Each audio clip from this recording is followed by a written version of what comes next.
Every time I touch this car, it gets worse. But this thing, it's got a little bit of a makeover. It looks pretty freaking rad. Alright, you guys, good morning. So we're starting off today with the Foxbody. So as you guys know, I redid the AC system on this thing, and ironically enough, it worked great for a week. I had 1 week of good AC, and then I'm up driving in LA, came back down, and then the next day I was working on another car, and this thing was just sitting parked. I wasn't even driving it. And I hear this like explosion coming out from the engine bay on this car, and I thought it sounded like a radiator hose just blew off of the car, and then I hear this like hissing noise, and then all this like smoke and steam's like pouring out of the engine bay. I'm freaking out, open the hood, and the upper AC line on this thing, the one that goes to the evaporator on the firewall back there, actually exploded. So there's a little spring that sits inside of these things. I think I just threw it in here. So that little like spring thing right there, you can kind of see. So that goes inside of the quick disconnect on the AC line. So that, being the hose is 30 years old, under pressure because it was sitting for like 10 years, and then I put it on this car and charged it, was under so much pressure that the spring snapped and blew the line off. So I had to replace the line and charge it for like the 6th time. So this is round number 6 for this stupid AC system. It's finally working. See, it'll lose pressure and then it'll kick back on. There it goes. So, finally getting this thing all filled up, ready to go finally. So, they can always be difficult, but yeah, we're gonna go do a little parts run and hopefully get an alternator in the Galaxie. But I figured I might as well take this on a little test drive. I got a couple of parts I gotta get for that hunk of junk over there, and hopefully we can fix 2 cars today. So yeah.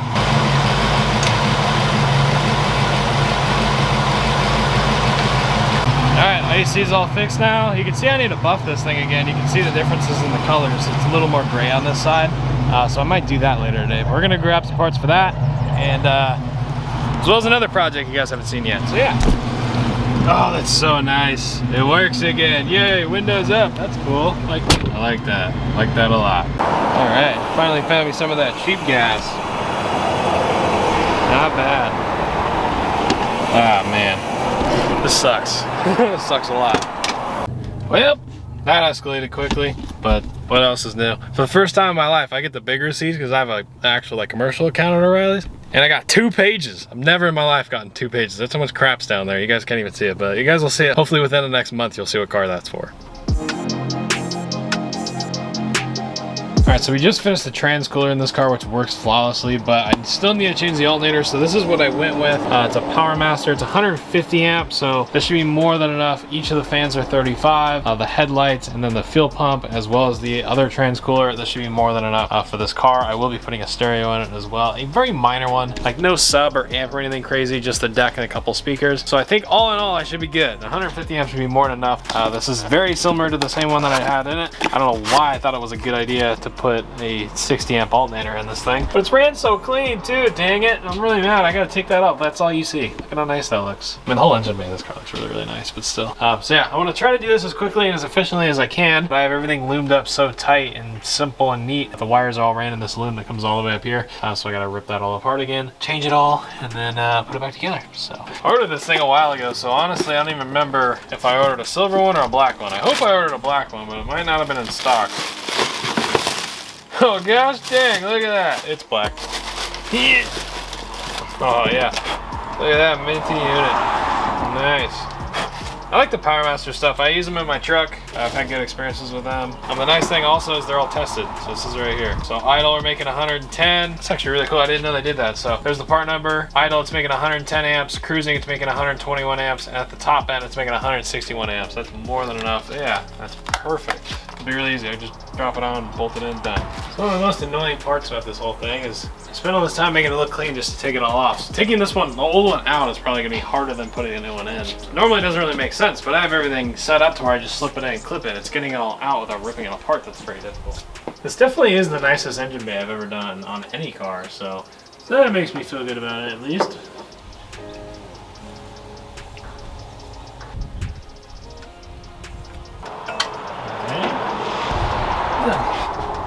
Alright, so I got the old one out, or new one I guess. This thing is still literally brand new. But either way, the one thing I noticed right off the bat, which I didn't think about, is because this is like 3 times the output, the charge wire is way larger. Like this is almost battery terminal size.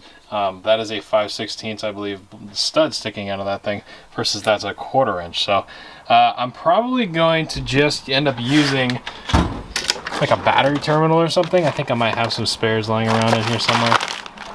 Like something like this that I have. I might have a bigger one that I can use to actually fit this thing. Well, obviously you can see this is a smaller battery terminal. It still doesn't even fit. So I think what I might do, which is kind of unfortunate, is the ground strap that comes off of this.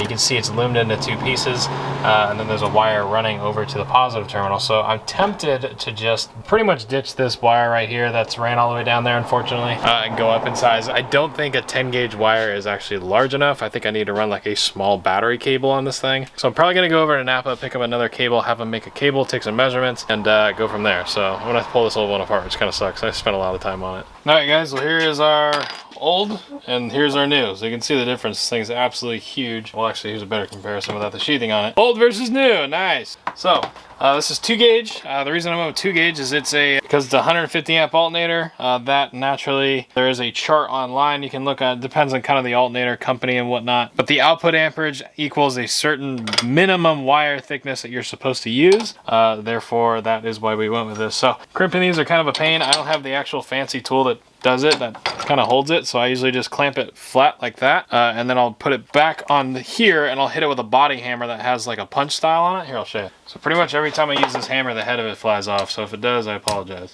But this is pretty much, there we go. Alrighty, yeah, that's definitely not coming off. Maybe squeeze it in here again, and there we go. Now, take a piece of heat shrink, slip it over the other end, slide it all the way up. And there's one end done. So now this one I'll put on the alternator, I'll feed everything up, and I'll kind of go from there. Alright, I forgot that this needs to be reamed out to a perfect 7/16 hole, which sucks, but I had to do it on the last one, I forgot about it.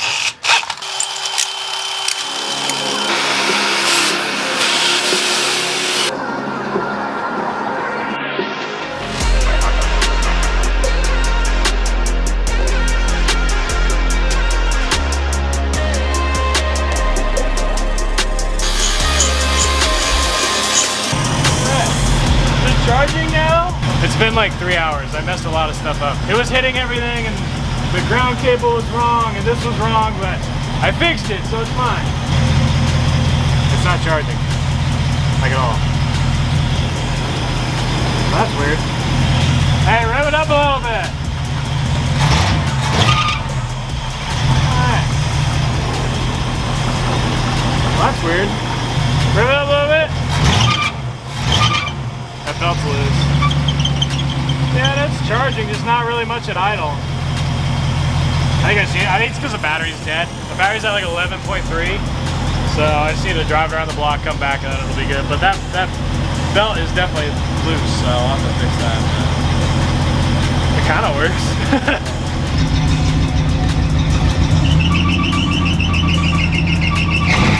Try to get it to charge. I mean, you can hold it. I don't care if it's squeaking.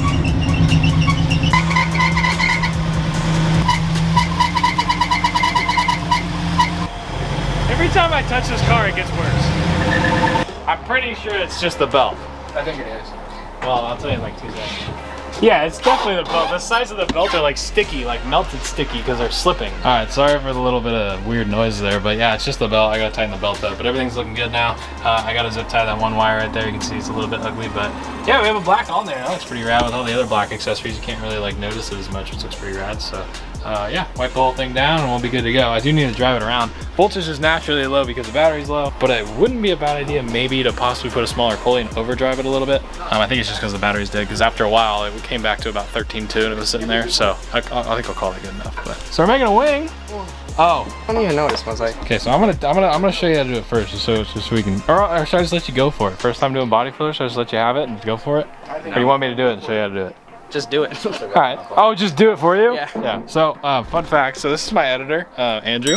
So for the last like how many videos? I think it's 20? 29. 20, 30, yeah. I keep count. Yeah, so in between, like sometimes I'll do one, sometimes he'll do one. If he does all the memes, it's him, and if it's kind of lame and boring, it's probably me. But yeah, so he's kind of lightened the load of my workload a little bit, in and out of different videos here and there. So he has a good, pretty cool slammed Acura, right, TL? Yeah. So we're making a wing for it. So got out the spray foam, got out some resin, and made a big mess, and now we're gonna fill it and block it and sand it and do some cool stuff, make it look good. So yeah, so I guess I'll trade you and I'll show you how to do it. Also, if you guys want anything to edit it differently, let Andrew know down in the comments what you want to see in terms of editing so he knows, or if I know. If you guys don't like anything I do, put it down below. I know my music sucks, but either way. Perfect. So what we're gonna do, this is a lot to do at once, so I'm probably gonna mess it up, but I'm gonna mess it up on purpose just because everyone's watching me, so it's fine. Everyone's gonna critique my spreading. Don't worry, there's 100,000 people watching right now. No, my video sucks. There's probably only like 5, but the biggest thing I really care about is just mixing it. I know this thing's gonna be porous, and this is just the main fill. This isn't glaze coat or anything fancy. And I'm gonna get reamed for it probably as I go in a circle. So look at the pad. So I kind of spread it in a circle, and then I go, well, you can see there's an air bubble. I make sure I try to get all the air bubbles out by spreading it like this. And I'm trying to get a consistent pinkish color.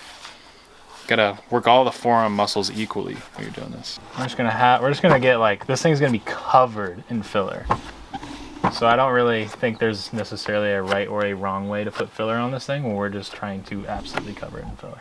So this is where we can really see like what we need to fix in terms of like waviness and unevenness and stuff like that. So I don't really care for pinholes. I'm not looking for anything like that yet. I'm just looking for coverage. So I'm just trying to get a decent amount on. I can see it's a little thin over here, so I'll move some of the material over. And yeah, we have a lot of fill work and other things to do, so I'm not really worried about how it turns out. So I'm also not a body guy, I'm a metal guy, and yeah, but I think that came out halfway decent, and I will let this sit, and then once it's done, we'll do another pass on top of it probably, bottom of the wing. Good enough. Yeah, just scooper and dumper, baby. It's alright, we're gonna sand it. Scooper and dumper. Scooper and dumper. Kind of get it on as fast as you can, and then you can work it. My hand is cramping. Oh yeah, your hand's gonna cramp a lot. That's all part of the fun here. I don't care what anyone says. Body fillers, actually applying body filler the proper way is a lot harder than people realize. If you don't have like super strong forearms or hand muscles, it cramps up like immediately. So it's very difficult. And then it starts like folding over itself and doing a bunch of weird stuff. There you go. Ah, it hurts, huh? You're almost there. All right, scoop that all up into one pile before it dries. One big pile. No, one big pile. You got more on there. One big pile. Oh, it's your forearms, baby. Those hands. It hurts. Now do it. There you go. Oh, yeah. Gobby goop that thing on there, baby. Let's go. Looks Gobby good. goop. Yeah. You're going to watch this video. I didn't sign up to see some ricer wing. What's going on here? All right, guys. Just got down to Sean's house, and we have something special to show you. So I don't know if I showed this, but it was on my Instagram story. If you do follow my Instagram, TheCraig909, I posted it on my story. Sean cut the entire back of his truck off, totally four-linked it, and we showed you this in a previous video. He had this very, what's the word I'm looking for here? He had a very far-fetched goal of 30 inches of travel in the back of this thing. We all kind of doubted him, not gonna lie. I was like, no way, but he actually put it all together, and this thing actually pulls like 32 inches of travel, and I'll actually show you guys. So I'm gonna take you guys in the backyard and show you guys this thing. It is wild, and for a backyard build in the dirt, you gotta give the guy props where it's due. It's coming out really, really good. All right, so this thing's kind of been a long time. I think the last time you guys saw was when we took it to some car show or something like that, or when we actually painted it for Scottsdale. But this thing, it's had a little bit of a makeover. It looks pretty freaking rad. I mean, from here, it looks pretty damn cool. So yeah, we've kind of done a lot for this thing. You literally cut the back of it off, right? And then everything over there is what was on it. Cut all that junk off. There's a lot of stuff I cut off. Pretty much everything cab back is going to be all brand new. I got a brand new drive shaft getting made right now for it. All 1350 U joints,